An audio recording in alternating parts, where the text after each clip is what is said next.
Hello, everyone. Good morning, good evening, good afternoon, depending on where you're logging in. I hope you're all hearing me. Karibu sana. I know it's a busy Tuesday night. Thank you for logging and thank you for choosing time to spend with us. Welcome to the SAMRACK Book Club. We're still growing. I guess this is our 6th month or so. We've been able to bring in a couple of guests, starting from Ngugi wa Thiong'o. And tonight we are privileged to have one of us who's doing so well. Her name is Nancy Kibuthu. I don't know whether I'm pronouncing the name correctly. Nancy Kibuthu or Kibuthu. And I've actually read the book. I have a copy here, right here with me. It's interesting. It was hard to put it down. It's very detailed. It has names, it has times, it has commas. I love writing papers or whatever. I look at the comma, I look at the full stop, look at the capital letter, all that is right here. And it's an excellent book. You're not gonna get bored or you're not gonna catch any mistakes or spelling, whatever. It's word perfect. Otherwise, because of interest of time, we'll begin. Her name is Nancy, Karibu sana. And for those of you who are new to the club, welcome. And we'll continue as the other guys join in. And thank you very much. This is a recorded session. Someone can get a copy of this either via YouTube or you can just contact me much later. Otherwise, Karibu sana Nancy, just introduce yourself and jump into the book club. If you can read for us a chapter or two, that would be good. We like encouraging our members to not to forget to read. Sometimes we think we are too busy. Yeah. But let us also remember the presidents. I understand like President Obama used to read a lot of books in a month, a lot of books in a year. He's a president, his schedule is very busy, but he found time to read a book. And I usually encourage my members or our members is, you can also get into the habit of listening to audiobooks. You can get them from YouTube. You can get them from Spotify. You can get them from wherever. I usually use Scribed. That's a good one because it's a paid service. So if I buy a book, some revenue goes back to the author. If you just go to YouTube, the revenue will not go to the author. So I also encourage people to buy a book. Even if you're not gonna read, let it hang over in your shelf. Maybe when your girl or your boy is a bit older, he may be able to pick it up, or when you're bored, you'll just pick it up and read. Otherwise, Karibu sana Nancy, you're one of us, and God bless you. Welcome everybody. Let us have a nice time. I can see Jen, I can see Bernard, I can see Nancy, I can see Kenneth, I can see Jambo, Karibu sana. If you guys have a question, feel free to use the chat tool. Feel free to use, you can raise up your hand, stop Nancy, and maybe ask that question. Otherwise, Karibu sana Nancy, glad to have you this evening. Thank you, thank you. That was a good introduction. Again, I'm gonna say you're the first to invite me and give me this opportunity to use your platform to talk and do a presentation about this book that I love, Girl Work That Magic. Like I said, my name is Nancy Ann Wanjiru Kibuthu, born in Kenya, Nyeri, and then went to school there, primary school, secondary, and college. Relocated from Kenya in the year 2001. Came to Florida for about 2 weeks. After Florida, I had the opportunity of joining my relatives here in Boston, Lowell, Massachusetts. And since then, I've been here. And I would say it's been a blessing and very grateful and humbled to be a part of this group. So basically that's me. If you have any questions on how I got here, you can ask me later, but I've been here since 2001. I'm a mother of 2, a boy and a girl, Nicole and Jesse. My late husband, Medamo, most of you know him. I have a love of reading books and I write. I work with a very huge, knowledgeable young men and women who help me write too, and who help me do the right thing, especially when you're writing, you need a lot of help. And I would say it's been good. It's been very good. It's a talent that I didn't know I had until just lately, but I have the love of books. Yes. Thank you, Nancy. Just go straight to the book and read for us a chapter or two. I can start with the introduction, the prologue.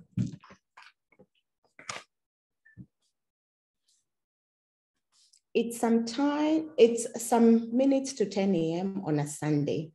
We should be going to church, but I am in the kitchen making pancakes. Dave is in the living room. The kids are running about. There is something giggling. They race around, scratch to Dave, who is reclined on the sofa with his ridiculously big shorts, and then run towards the kitchen. I feel like stopping the game, but the sunlight coming through the large windows plays so well with the white of the walls. There is something perfect about that. The noise from the giggling, the sounds from my pan in the kitchen, and the occasional from Dave, they combine so well to transport me to a place. My ears and mind are captured by the memory of familiar smells and voices. Nairobi, my father, my mother, my one sister at the time. Family. I turn off the cooker. I should be serving the pancakes, pour the tea into the cups, and get the breakfast going. But there's something tugging at my heart. I find myself moving towards the sitting room, and I stop at the entrance. I want to watch this family, the way one drama. Just then, a giggling Matu touches Dave's knee. It's now like a telenovela. Dave drops the book he has been reading through the playful games. He raises his head and the kids are alert. You, he tells Matu accusingly. Koi joins in the drama with me. Yes, you, Dave says. His voice is now booming. A small court is about to get in session, I think. Dave will be the judge, jury, and prosecutor. Matu will be the accused, Koi will be the witness, and I. They aren't looking in my direction. I'm not in the game. I am a fly on the wall. I just want to enjoy seeing a family in action. My family. I'm feeling emotional. So many things are running through my mind. I see Dave relentlessly pulling at Matu. My hands are long, Dave says. Koi giggles. Let me tell you about my knee, he adds. Ever so fatherly, I like to generous tone. First, you will need to touch it, he says. Matu looks about. He sees me, hesitates, moves to touch Dave's knee, and then giggles. My daughter moves closer, approaching Dave in the hope of touching the knee too. She is 3. It seems like a magical act to her. To me too. It looks like a ritual. Dave smiles. I think of walking over to also touch that knee. Dave's smile is like a shining torch, illuminating us all in the room. He is a joyful priest overseeing a celebration of harvest somewhere in the pristine Africa of the 1700s or 1800s. He stands carefully as if afraid of hurting the left knee that has been touched by the two children in this game. There is really nothing wrong with that knee. No, it's just a game. He starts walking slowly in a circle. The children follow. I want to join in after round 2. Dave winks at me. What game is this? Why are these people happy? What's going on? The kids start clapping. They follow in Dave's lead. There is something I want to say, but it won't come out of my lips. It is emotional. This is just a game, but watching it makes me dizzy. A giddy feeling of joy overpowers me. I smile. I find a stool and sit.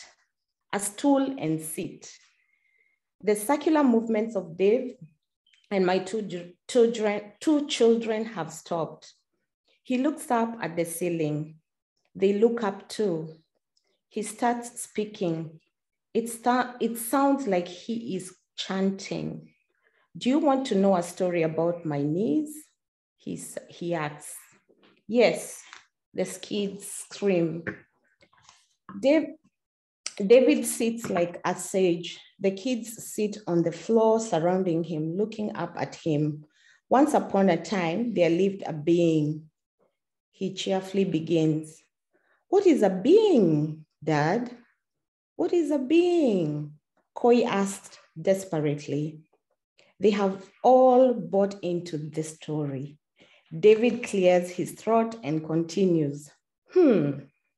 God, the being that I am talking about is so big, so huge, so difficult to get around, so tall, so everywhere, he says. My daughter stands and mimics David's hands movements, showing endlessness. Was he as big as a mountain? Asks Matu. Yes, as big as a mountain, but bigger, wider, just awesomely so, he breathes.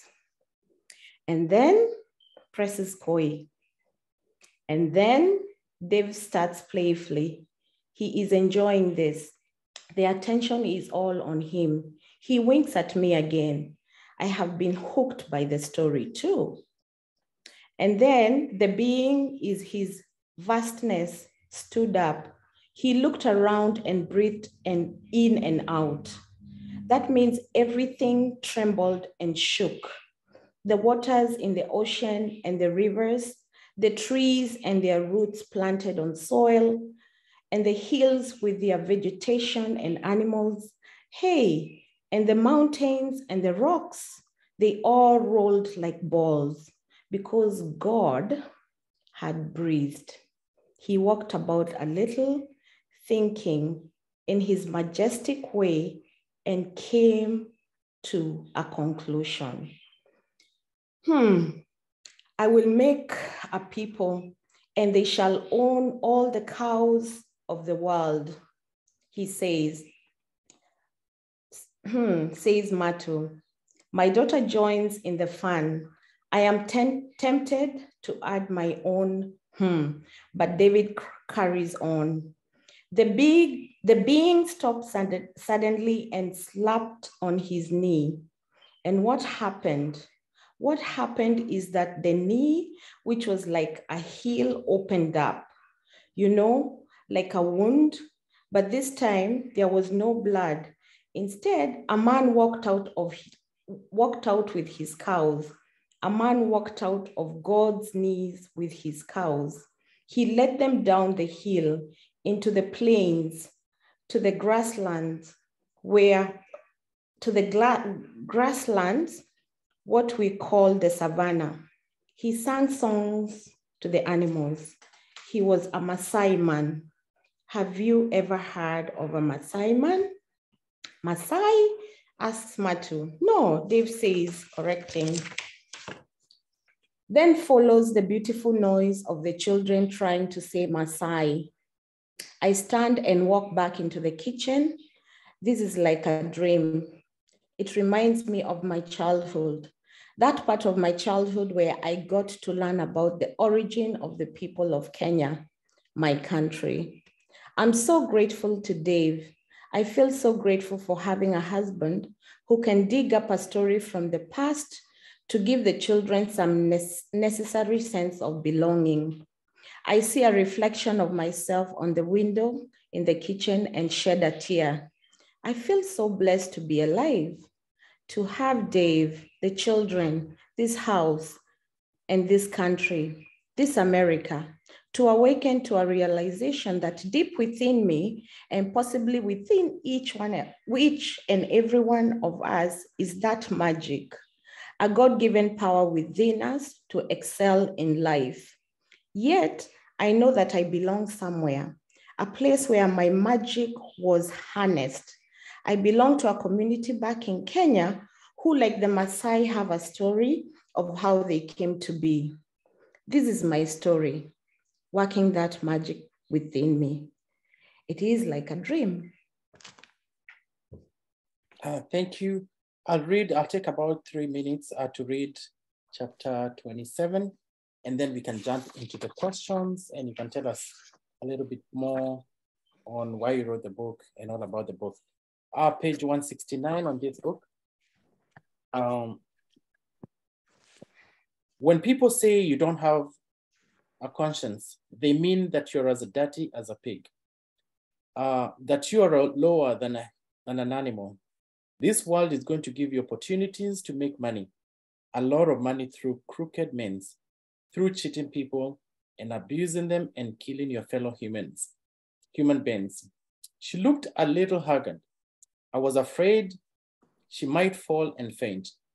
There was a thin line of sweat on her forehead. You're so young, Nancy, she said sweetly now. Sit there, she ordered. There was a bench a few meters away. Listen, even if they threaten you with death and they threaten your family, or they decide to burn your house or things, remember never to let your ideas, never let your goodness disappear, Nancy. She talked like this for a long time. Many years later, after I had moved out of that compound, I got the sad news that her body had been found dumped in the gong forest. It had 11 knife wounds and marks of torture and strangulation. One newspaper headline read, "Activist body found." In the last paragraph of that article, the paper said, for someone who became an activist after uncovering corruption in the medical world, her achievements, which included revealing the going-ons at the Ministry of Health, where billions of shillings have been lost, are something worth celebrating, even in this sad moment. The article quoted the chair of the Human Rights Plight Kenyan chapter as saying, her courage will not go unnoticed. We shall have a human rights award named after her. Then I'll jump some pages. It says, mushuke chini nyote pole pole. Ukipiga kelele, utakula mahindi. All right, from the vehicle slowly, anyone who makes noise will be shot dead. 3 of the 6 thugs had already alighted. They were walking around the vehicle, watching us carefully. We came out in a single file, the kind that reminds me of the discipline at school. Once outside, they collected our phones, our bags, wallets, watches, necklaces. It all seems very peaceful. One of the thugs passed a hat around in it, and we were meant to put all our jewelry and wallets.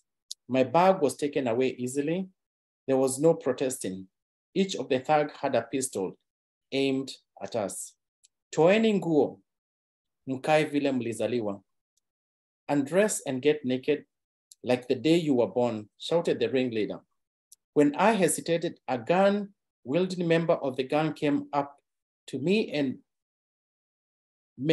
menacingly said, I want to see everything.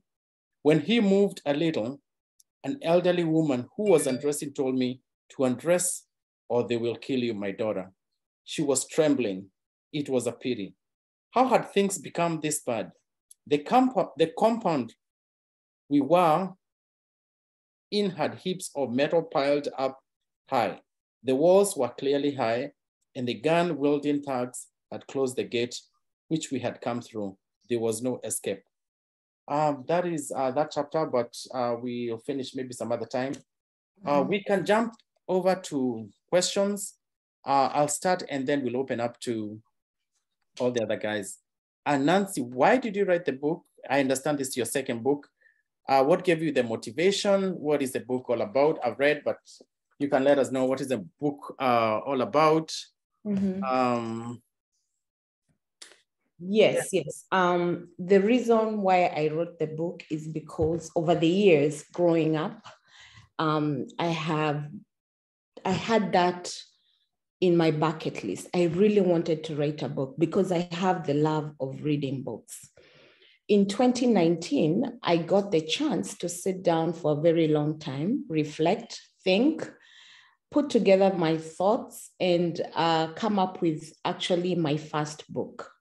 You know, when you do something for the first time, it doesn't come out really well.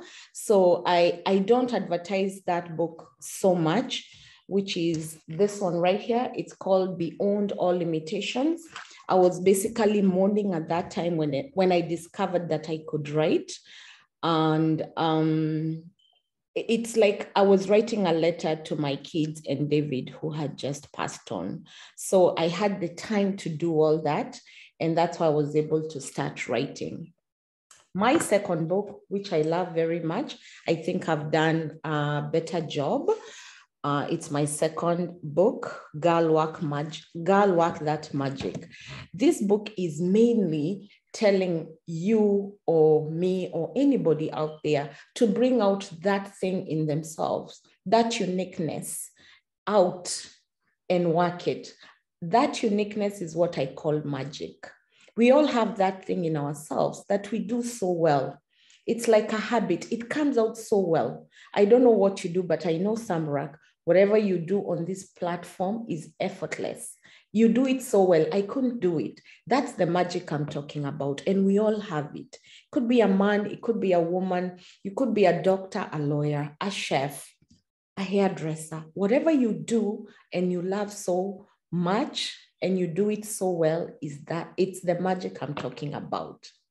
Bring it out. Some of us were not given the chance to do that growing up, because in my generation, I remember, if you read the book, most of us, I was born in 1977, I'm 45. Most of us were born, taken to school, and they were told, this is what you need to do. There was the fear of the parents. We could not express ourselves. The millennials are a little bit different. The Gen Zs are actually extreme. They're able to express themselves. But me growing up, I don't know if anyone can relate with me. We were kind of not given the opportunity to express ourselves. So that is why I thought, if I can tell that girl, that boy somewhere, to be that bold person and express themselves, I think it could help them in one way or another.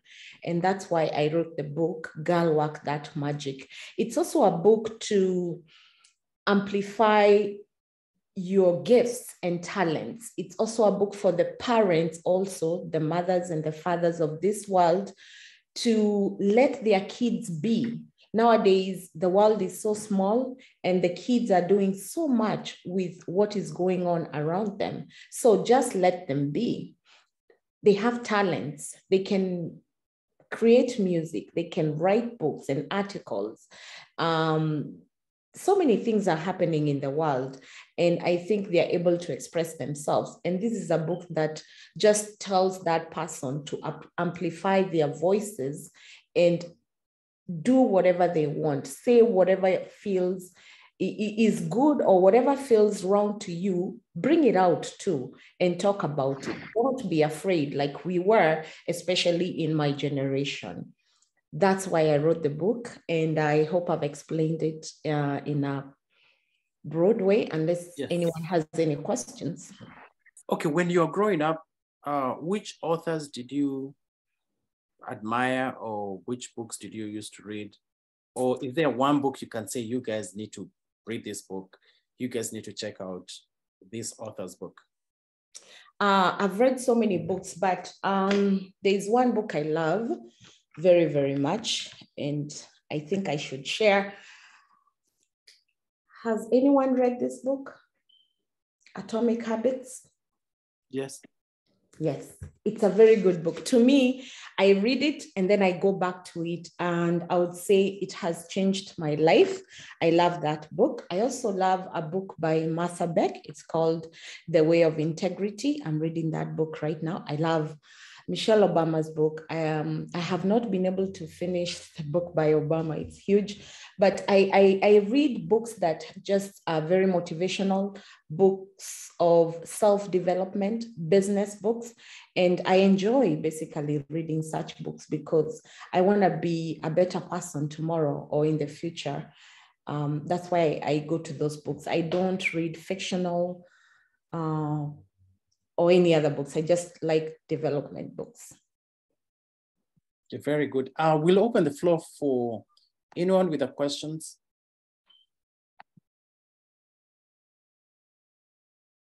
On the book, on her life, personal questions.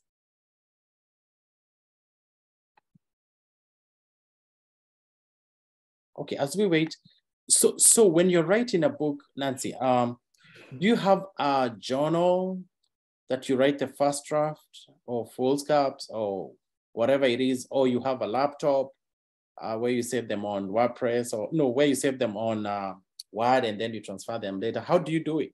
I'm very traditional. I write everything. I have different journals. Like if you see my bags, it's just full of journals. I write down everything. And then I seek help from the experts, you know, those people who put things together and they just flow. So whatever comes in my mind, like tonight or maybe a week from now, I just write it down. Writing a book is not something you can do. I don't know, but I'm talking about myself. It takes me a long time to write a book as such. It took me 1.5 years to write this because I get the clues and then I get the story. I write it down, rethink it, and then go back to it. So it takes a long time because I write everything down. Very good. I'm not seeing any other hand lifted up, so I'll continue asking questions. Do events shape your writing and your thinking? And I'll just highlight maybe 2 or 3 events. You're a 77. Yes. So 1998 bomb blast, where were you? And then 9/11, which is a few days to come, where were you? You mentioned, sorry to say this or remind you, the death of your husband. Did any of this, and also COVID, did any of this shape or is facing maybe the other book that you're going to write? So my question is, have any of these events shaped what you write, your thoughts? Have they changed? I would say absolutely yes, 100%. Maybe the bomb blast, what I was thinking then, because I was very young, I was just thinking of how I could help those people. Because you see, those days, we didn't even have TV. I didn't even have TV growing up. My parents could not afford it. But I was listening to the news and wondering, how can I be of help to this American people? Because all we knew is that they were very good people. I would say that was me, 1998. 2001, when the bomb blast happened, I was 2.5 weeks in America. And I'll tell you, my first book talks a lot about what the events that happened that time. You can look at it, Beyond All Limitations. It's on Amazon. Because I was sitting down and these things were happening and I didn't know much about America. And again, the thought came, how would I be of help? And maybe that's why I'm a caregiver myself. I give care to people. It's something that I've done for many, many years. So events do shape my writing. You mentioned COVID. During COVID is actually when I started writing my first book, Beyond All Limitations. During COVID, we all were home. I thought of writing a letter to my kids, explaining to them what happened, to my husband. And again, I had a lot of time to myself. That was also another event that made me write. Then after that, we are still in the COVID session. I came up with this other idea. And those events have really opened up a new chapter in my life. And I would say they've played a huge part in me writing. Thank you. Do you ever have, is it an author's block or a mental block? Like you're writing something and then all of a sudden you don't have anything to write?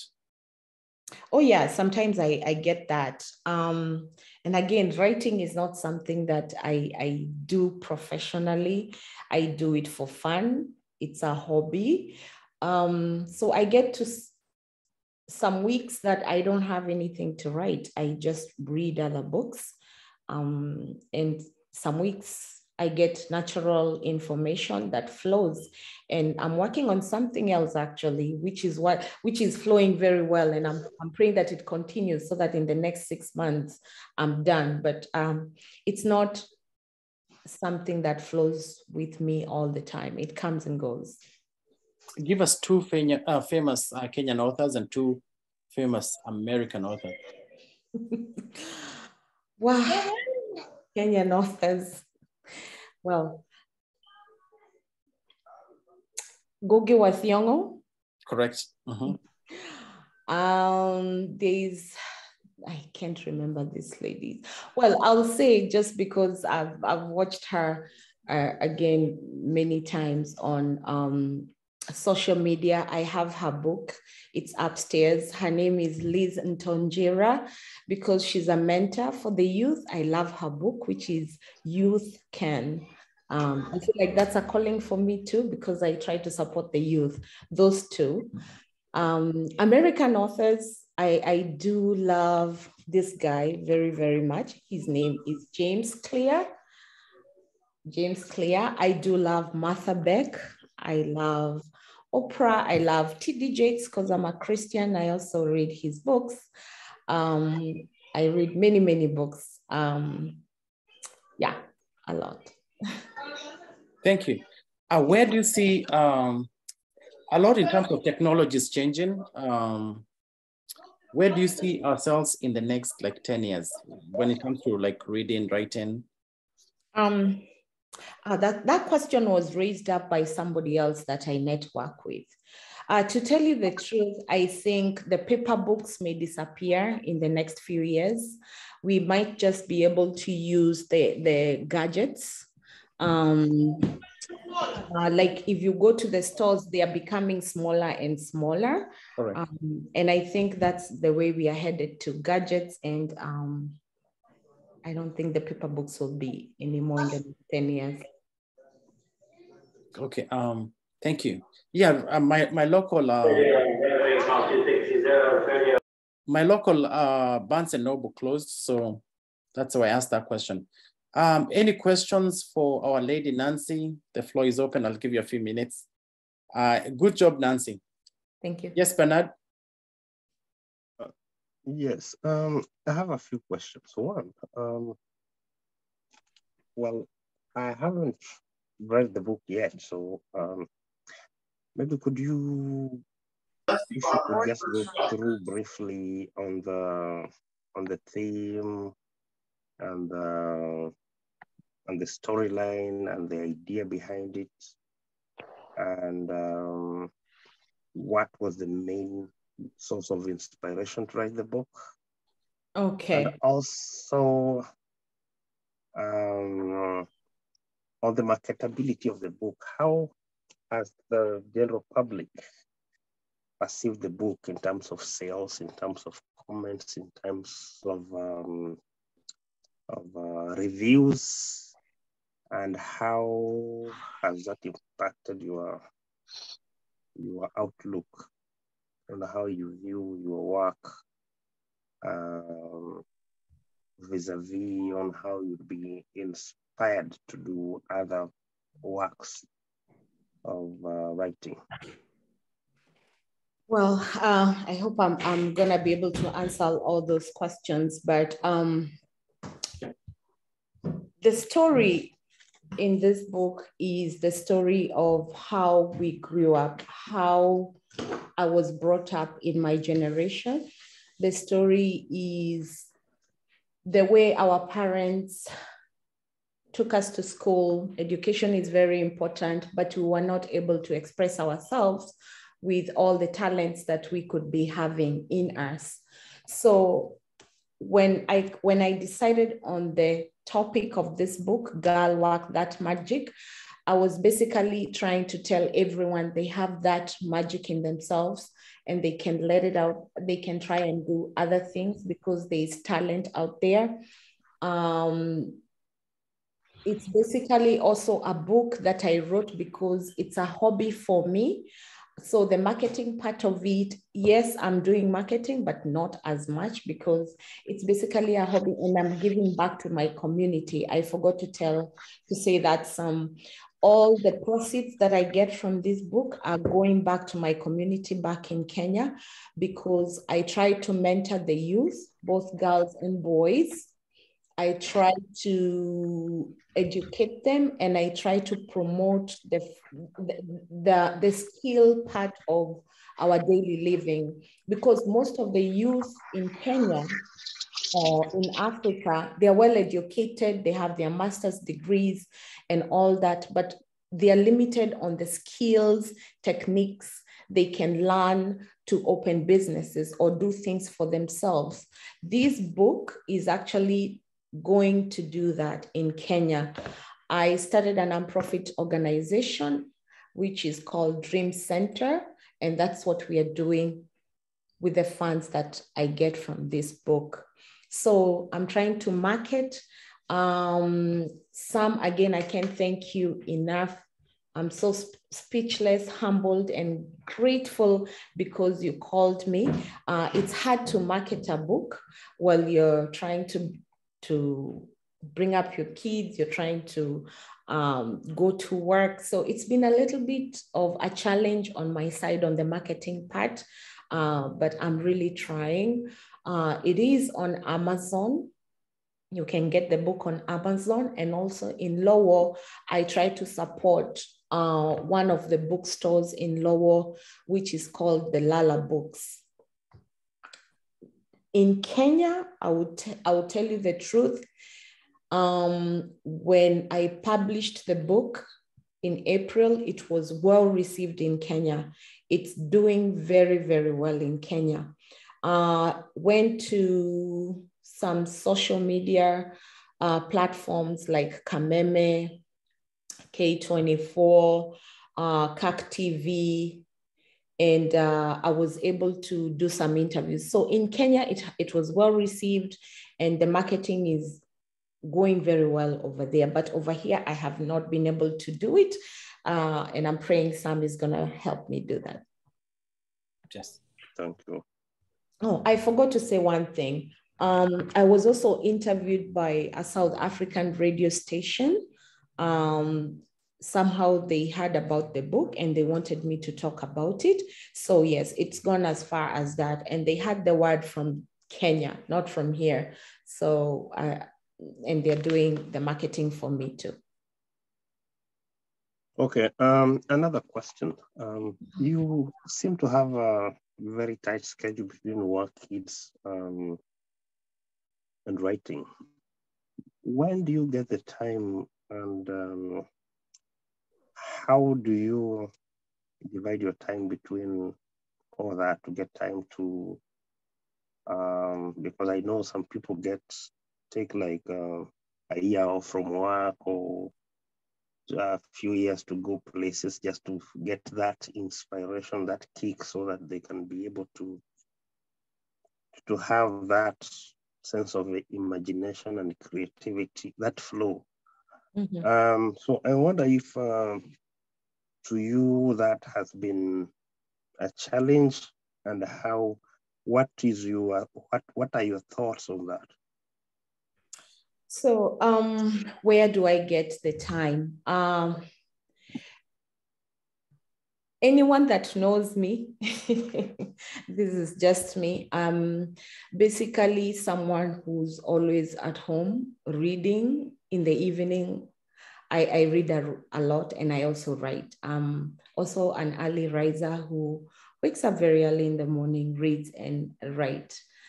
I would say juggling between the kids and work, it's not easy. And it took me a year and a half to do this book.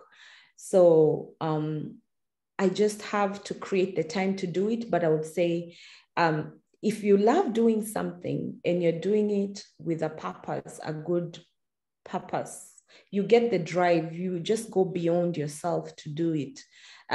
It's something that there's something that pushes you to do it. So I would say I thank God, and I'm blessed that I can be able to do what I do right now. And it's a challenge, but God first in everything. God has been there for me. Yeah.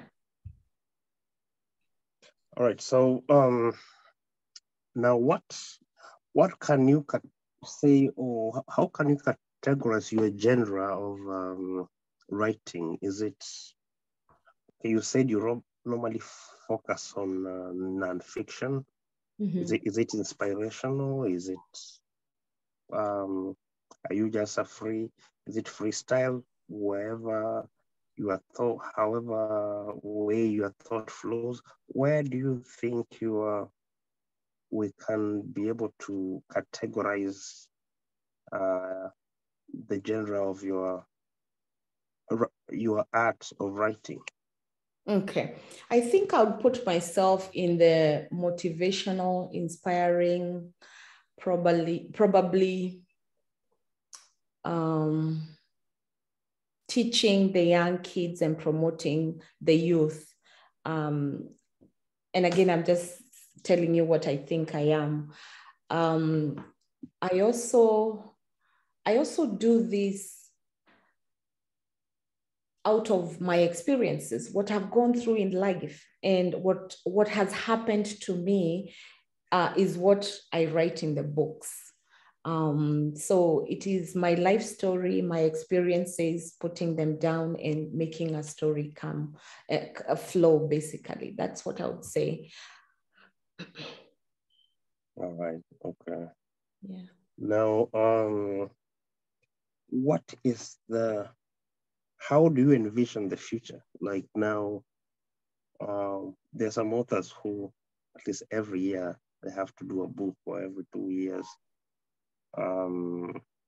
Maybe they see themselves being full-time authors, or just having maybe contributing in an online journal, be a blogger or something of the sort. Probably in the art of writing, probably you are still new, but where do you envision yourself in the next couple of years in that aspect of either being a full-time author, still part-time, doing it on the side, or what are your thoughts on that? Okay. I really do love writing. I love telling stories. I'm also on Instagram trying to inspire, and I talk about business development. So in the next near future, actually, if at all I have an idea, I'll put it in a book. God help me, and I hope I continue this way, but it's a very good occupation. Again, it requires a lot of time. You just don't get up and do it. At least myself, I know I don't do that. But I would really love to be a full-time author. And And again, it costs a lot to actually come up with a book. It does cost a lot. So if the ideas are there and they're flowing, I would love to do it full time. Yeah. Okay, thank you. Some no further questions. Thank you. Thank you, Bernard.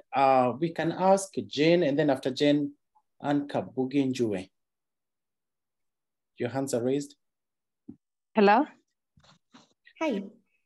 Hi, thank you. I actually think what I wanted to ask was asked by the person before me, but thank you so much. I'm just curious, given the times that you stated you grew up, and also growing up in Kenya, I know there is a very poor or a very lazy culture of reading.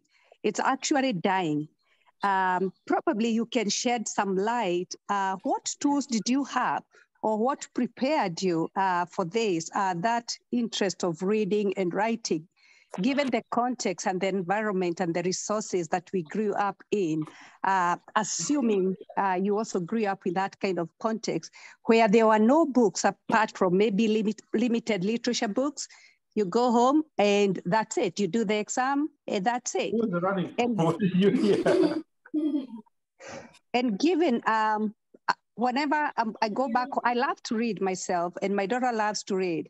But it amazes me when I go, maybe I'm taking a train from Nairobi to Mombasa, and just to see like the whole passages, all passages just staring, while maybe only a few people you can count are even reading a newspaper.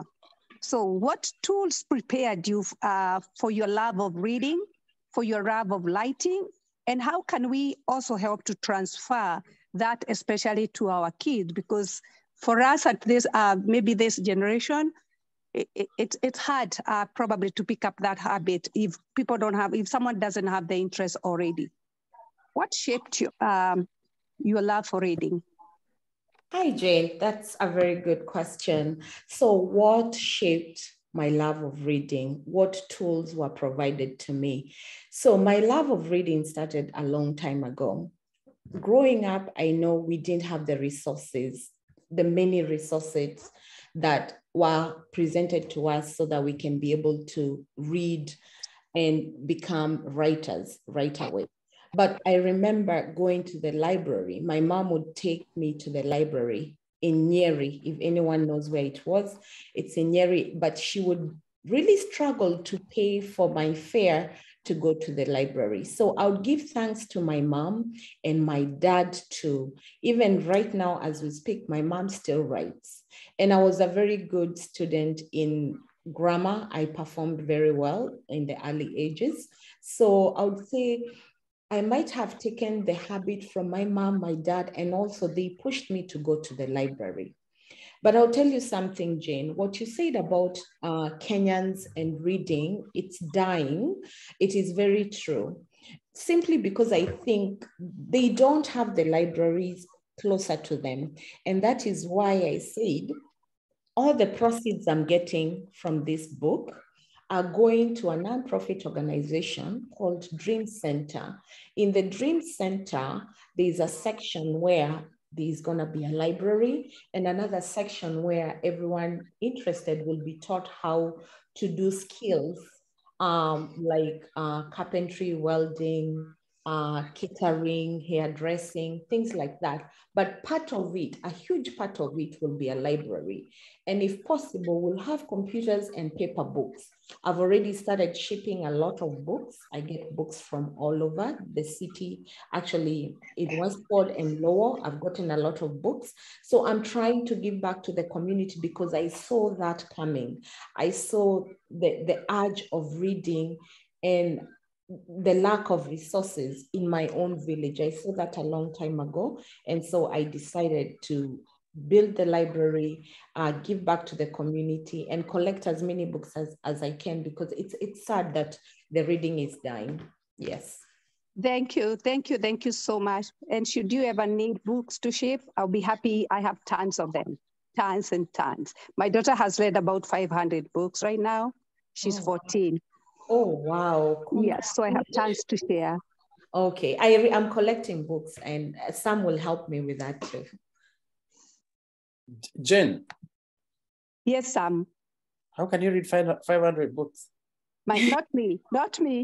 No, your daughter. Myself. No, just tell us. You need to give us the formula.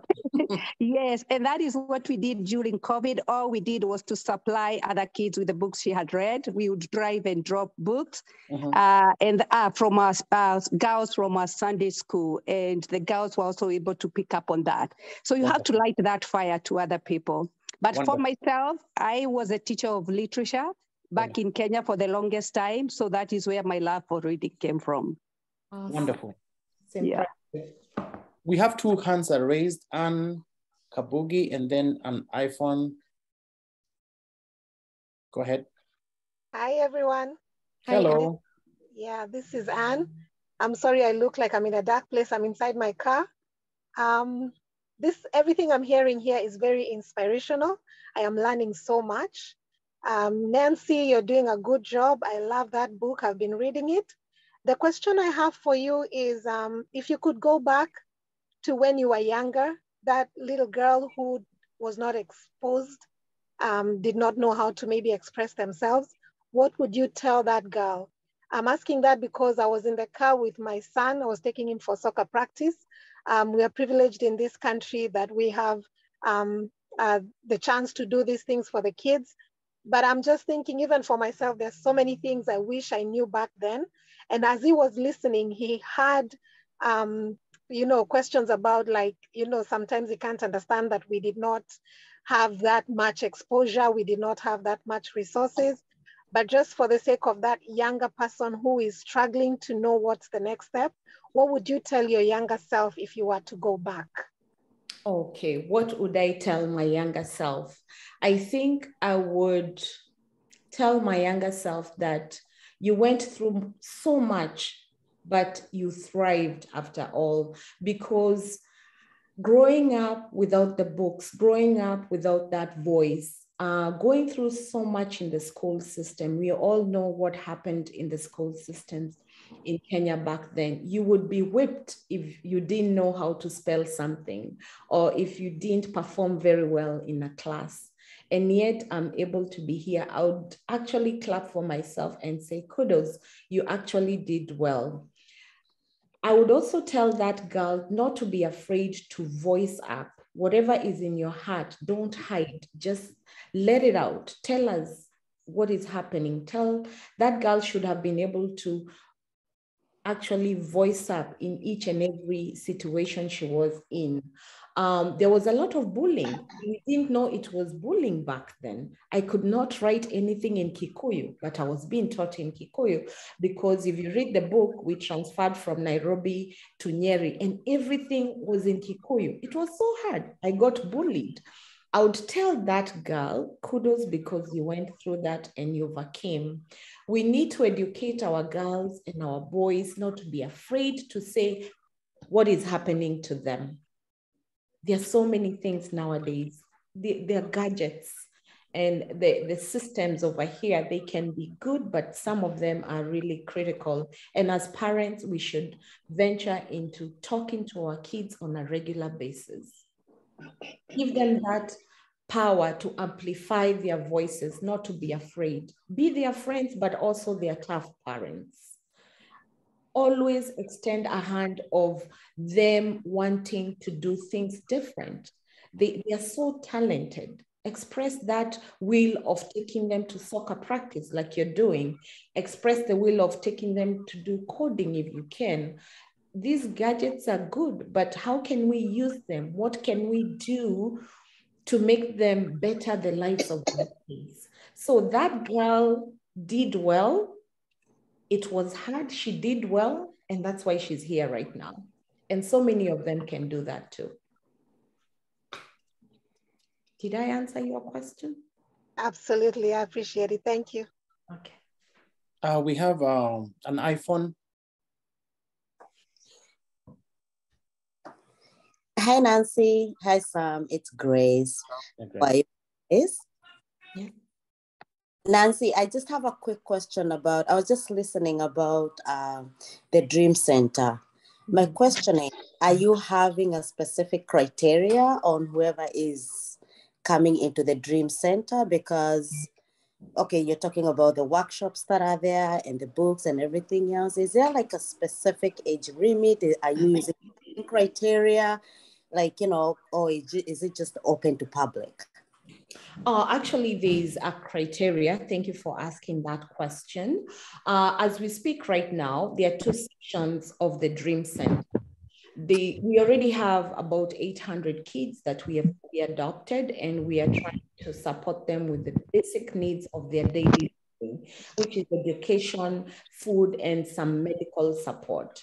We have that section. And those kids range from, I think, standard 3 all the way to wherever they are gonna get, maybe standard 8. We also have another section of where we are gonna be having the college kids or the standard 8 kids that were not able to go to college, and they are ready to be taught a skill to challenge them to do different things. I would say like welding for men, electrical, hairdressing, baking, making different kinds of foods, and making them just learn so many different kinds of skills that can promote them and also help them start their own businesses. So we have that section, but you have to be well educated to understand how to, when you make money, how do you spread it out? Where do you put your savings? Where do you put your profits? How do you manage your money in the business? So for that kind of training, we are gonna start probably from someone that has gone up to class 8. And if they're not able to go to Form 1 or Form 2, we'll see how the book does. We'll see if we get enough funds to even educate them.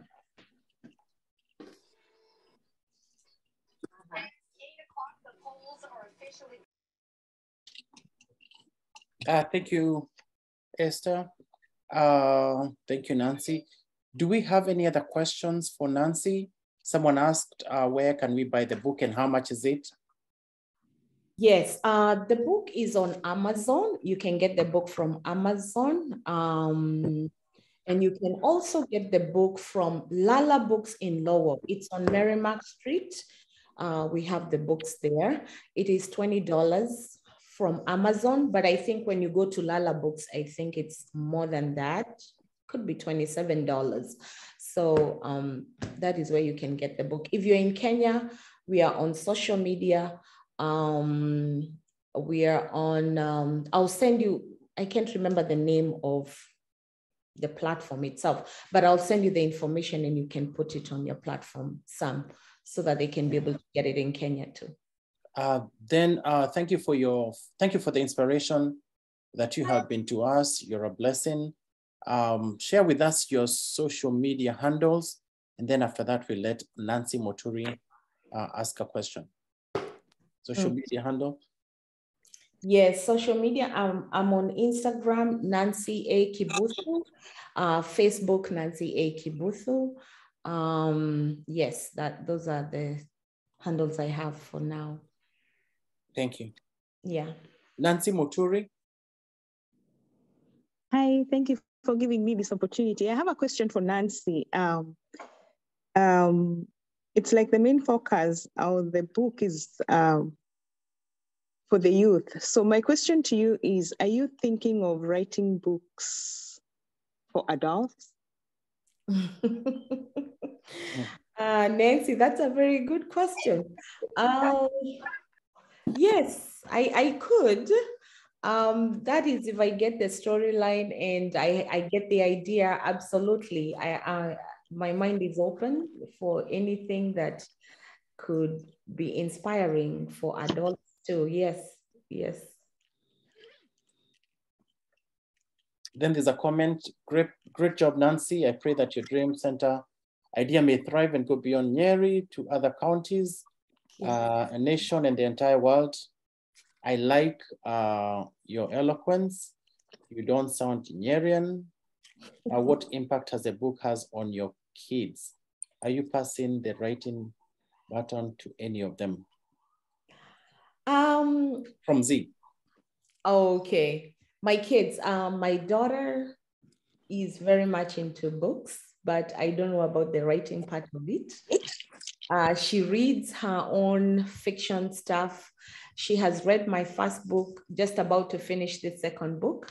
I try to inspire her as a parent because I think I have a calling, and I really look forward to helping the youth grow. I think when the youth are taught and they grow knowing what to expect out there, actually they become better leaders. So I try my best to teach my daughter, and I hope she becomes a writer sometime. I don't know.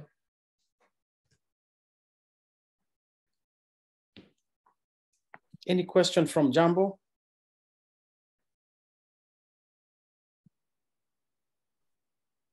If not, I'll ask you a question. Yes. How did COVID shape your life? COVID, how did COVID shape my life? COVID actually gave me a lot of time to rethink, reflect on my purpose in my life. It gave me the opportunity to actually come up with the idea of writing. So it has shaped me to become a better reader, a better writer.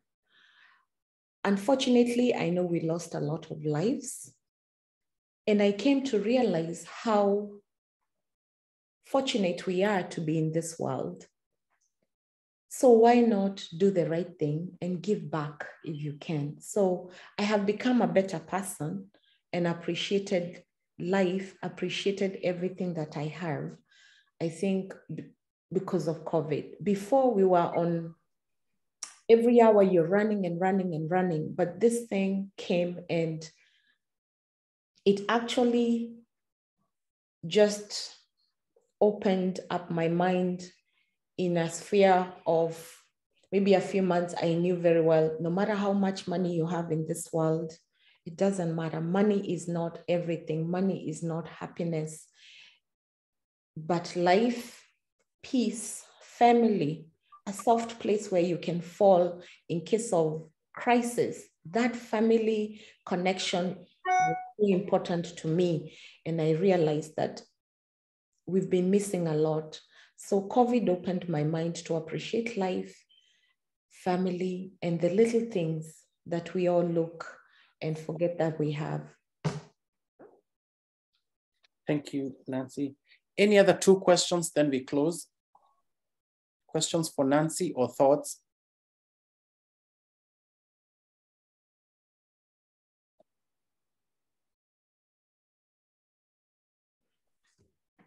Okay, I have a question. Yeah, recently I was following on social media and I saw you were like on a book launch, maybe a book tour, I'm not sure. Mm-hmm. But how, I just want to hear your thoughts on that in terms of how the American society, especially our Kenyan community, has embraced your work. I mean, you being one of the first authors within our society here, because I don't know of any writers I can think about. I mean, we've had many in the in the churches and in the Christian community and so forth, but I think you're one of the first, well, first contemporaries who have sprung out, who are not like into those, into the, into the Judeo-Christian and all those spiritual genre. So how has been the public reception in terms of, and how have they responded to the book in terms of when you're launching the book, maybe when they meet you on the streets, on social media and so forth? Okay. I would say the Kenyan community around here has been supportive in one way or another. I did do a book launch. Not so many people came, but everyone was, so many other people were able to send their funds and also buy the book, despite appearing one-on-one on the book launch. I would say that.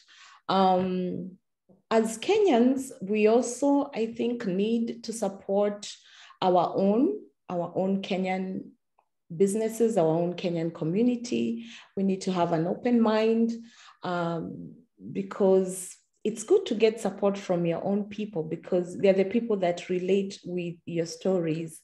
So I would say I have gotten both good and bad, but it's all good. So I can't complain.